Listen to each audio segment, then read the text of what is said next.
Nagbabala ka pang bumili ng lupa o bahay sa Pilipinas, pero nasa abroad ka na o paalis ka pa lang? Good news dahil kahit wala ka dito sa Pilipinas, pwede ka pa rin bumili ng property.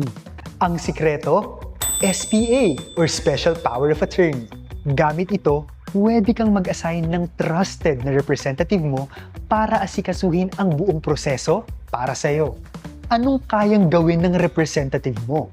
Pwede siyang mag-request ng certified true copy ng title, mag-negotiate sa seller, pumirma sa deed of sale, magbayad ng taxes sa BIR, even mag-file sa Registry of Deeds, at mag-update ng tax declaration sa local government unit. Ano naman ang kailangan sa SPA? Pangalan mo at ng representative, complete ID details, of course, validity period, and yung specific na powers. Dapat malinaw at hindi general. Kung nasa Pinas ka pa, pwede mo nang ipanotarize agad ang SPA.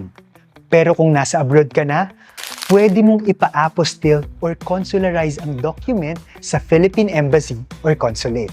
Reminder lang na dapat ikaw mismo ang gumawa at pumirma ng SPA at kailangan mong ipadala ang original copy sa Pilipinas. Pero syempre, kailangan natin ng safety tips para iwas scam. Kailangan kilala at mapagkakatiwalaan mo yung magiging representative mo. Maganda rin na kumuha ka ng escrow service kung malaki ang pinag-uusapan natin na amount. At bago ang lahat, i-request muna ang certified true copy ng title for due diligence. And after transfer, ipa-update agad ang tax declaration sa local government unit. At kung gusto mo ng hassle-free na pag-request ng CTC, available ito online via LRA e-Servicio or pwede ka ring pumunta sa pinakamalapit na Registry of Deeds. Kaya walang hassle ang property buying kahit OFW ka. Basta maayos ang SPA mo, kaya i-share mo ito sa lahat ng mga kakilala mong OFW. This is Jair Mamaklay, your property geek, and till our next video.